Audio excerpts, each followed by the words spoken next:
Janeiro 1. Gênesis 1.1 a 2.25. No princípio, Deus criou os céus e a terra. A terra era sem forma e vazia, a escuridão cobria as águas profundas, e o Espírito de Deus se movia sobre a superfície das águas. Então Deus disse: haja luz, e houve luz. E Deus viu que a luz era boa, e a separou a luz da escuridão.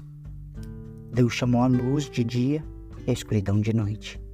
A noite passou e veio a manhã, encerrando o primeiro dia. Então Deus disse: haja um espaço entre as águas para separar as águas dos céus das águas da terra. E assim aconteceu. Deus criou um espaço para separar as águas da terra das águas dos céus. Deus chamou o espaço de céu. A noite passou e veio a manhã, encerrando o segundo dia. Então Deus disse: juntem-se as águas que estão debaixo do céu num só lugar, para que apareça uma parte seca. E assim aconteceu. Deus chamou a parte seca de terra e as águas de mares. E Deus viu que isso era bom. Então Deus disse: produz a terra vegetação, toda espécie de plantas com sementes e árvores que dão frutos com sementes. As sementes produzirão plantas e árvores, cada uma conforme a sua espécie. E assim aconteceu. A terra produziu vegetação, toda espécie de plantas com sementes e árvores que dão frutos com sementes. As sementes produziram plantas e árvores, cada um conforme a sua espécie. E Deus viu que isso era bom.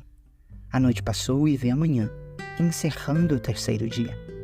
Então Deus disse: haja luz no céu para separar o dia da noite e marcar as estações, os dias e os anos.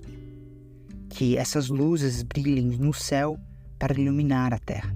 E assim aconteceu. Deus criou duas grandes luzes, a maior para governar o dia e a menor para governar a noite. Criou também as estrelas. Deus colocou essas luzes do céu para iluminar a terra, para governar o dia e a noite, e para separar a luz da escuridão. E Deus viu que isso era bom. A noite passou e veio a manhã, encerrando o quarto dia. Então Deus disse: enchem-se as águas de seres vivos, e voem as aves no céu acima da terra. Assim, Deus criou os grandes animais marinhos e todos os seres vivos que se movem em grandes números pelas águas, bem como uma grande variedade de aves, cada um conforme a sua espécie. E Deus viu que isso era bom. Então Deus os abençoou. Sejam férteis e multipliquem-se, que os seres encham os mares e as aves se multipliquem na terra. A noite passou e veio a manhã, encerrando o quinto dia. Então Deus disse: produz a terra grande variedade de animais, cada um conforme a sua espécie, animais domésticos, animais que rastejam pelo chão e os animais selvagens.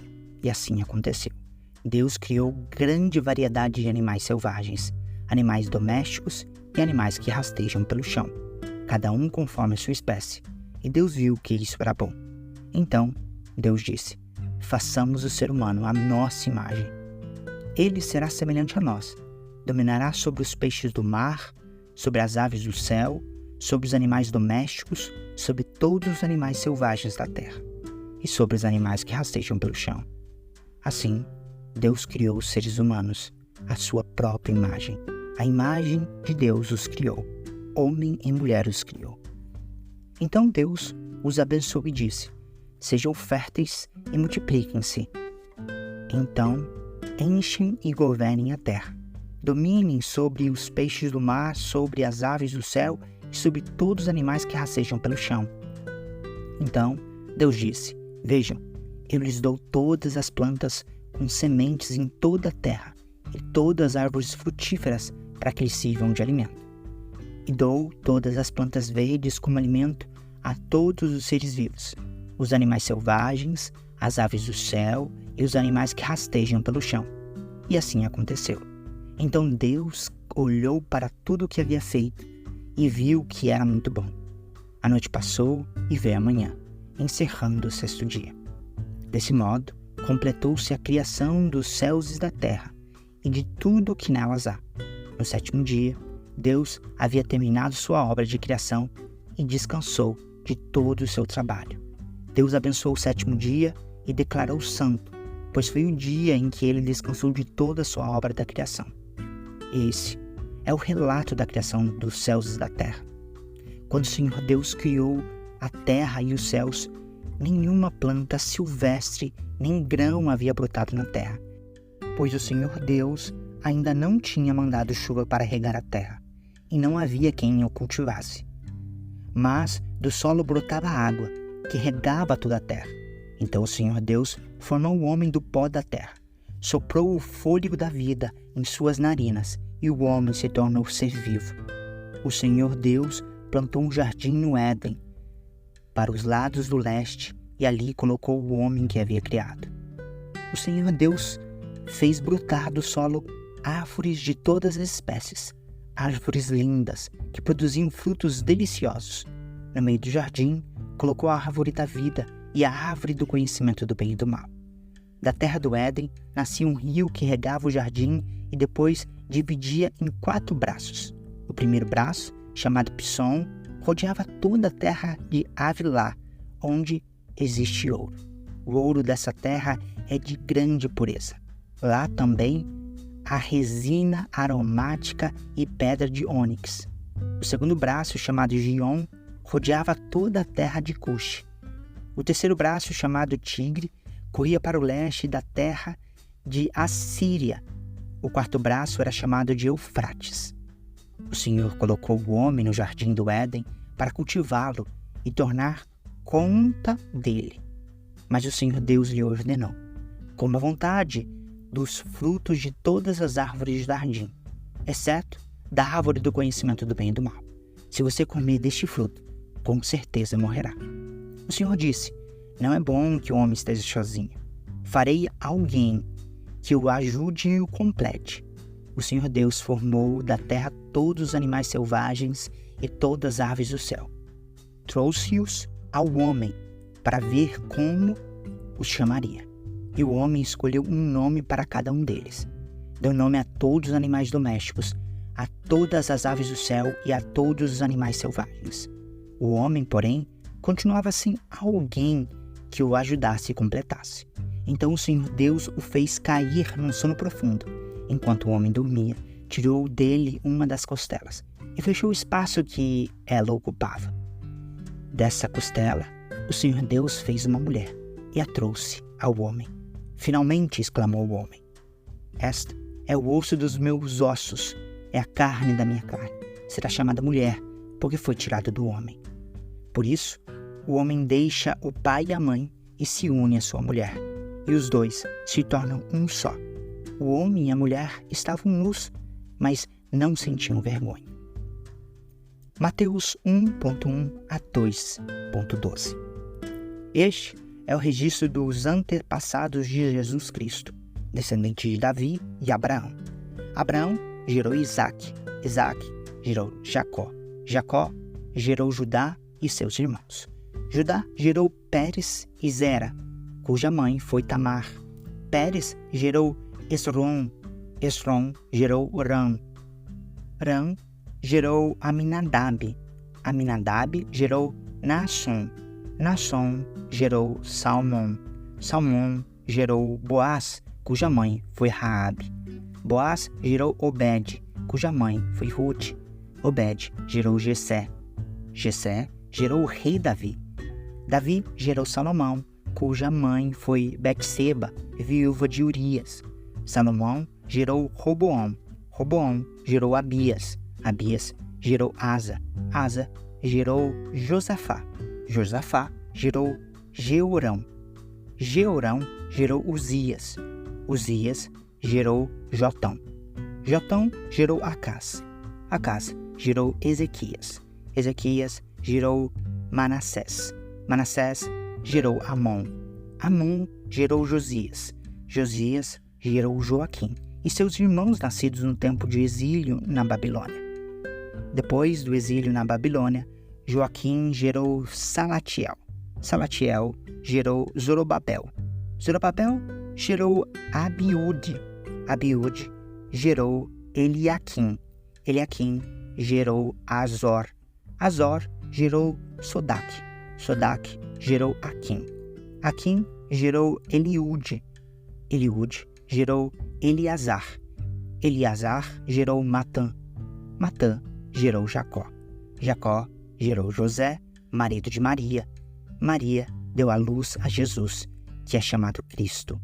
Portanto, 14 gerações de Abraão até Davi, 14 de Davi até exílio na Babilônia e 14 do exílio na Babilônia até Cristo. Foi assim que nasceu Jesus Cristo. Maria, sua mãe, estava prometida para se casar com José. Antes do casamento, porém, ela engravidou pelo poder do Espírito Santo. José, seu noivo, era um homem justo e resolveu romper a união em segredo, pois não queria envergonhá-la com uma separação pública. Enquanto ele pensava nisso, um anjo do Senhor lhe apareceu em sonho e disse: José, filho de Davi, não tenha medo de receber Maria como sua esposa, pois a criança dentro dela foi concebida pelo Espírito Santo. Ela terá um filho e você lhe dará o nome de Jesus, pois ele salvará o seu povo dos seus pecados. Tudo isso aconteceu para cumprir o que o Senhor tinha dito por meio de um profeta. Vejam, a virgem ficará grávida. Ela dará à luz um filho e o chamarão Emanuel, que significa Deus conosco. Quando José acordou, fez o que o anjo do Senhor lhe havia ordenado e recebeu Maria como esposa. No entanto, não teve relações com ela até o menino nascer, e ele lhe deu o nome de Jesus. Jesus nasceu em Belém, na Judéia, durante o reinado de Herodes, pois, nesse tempo, alguns sábios das terras do Oriente chegaram a Jerusalém e perguntaram: onde está o recém-nascido rei dos judeus? Vimos sua estrela no Oriente e viemos adorá-lo. Ao ouvir isso, o rei Herodes ficou perturbado, e com ele todo o povo de Jerusalém. Reuniu os principais sacerdotes e os mestres da lei e lhe perguntou: onde nascerá o Cristo? Eles responderam: em Belém da Judéia, pois assim escreveu o profeta. E você, Belém, na terra de Judá, não é a menor entre as principais cidades de Judá, pois de você virá um governante, que será o pastor do meu povo, Israel. Então, Herodes convocou os sábios em segredo e soube por eles o momento em que a estrela tinha aparecido. Vão a Belém e procurem o menino com atenção, disse ele. Quando encontrarem, voltem e digam-me, para que eu vá e também o adore. Após a conversa com o rei, os sábios seguiram o seu caminho guiados pela estrela que tinham visto no Oriente. Ela ia adiante deles, até que parou acima do lugar onde o menino estava. Quando viram a estrela, ficaram muito alegres. Ao entrar na casa, viram um menino com Maria, sua mãe, e se prostraram para adorá-lo. Então, abriram seus tesouros e os presentearam com ouro, incenso e mirra. Quando chegou a hora de partir, retornaram para a terra por outro caminho, pois haviam sido avisados em sonho para não voltar a Herodes. Salmo 1, versículo 1 a 6.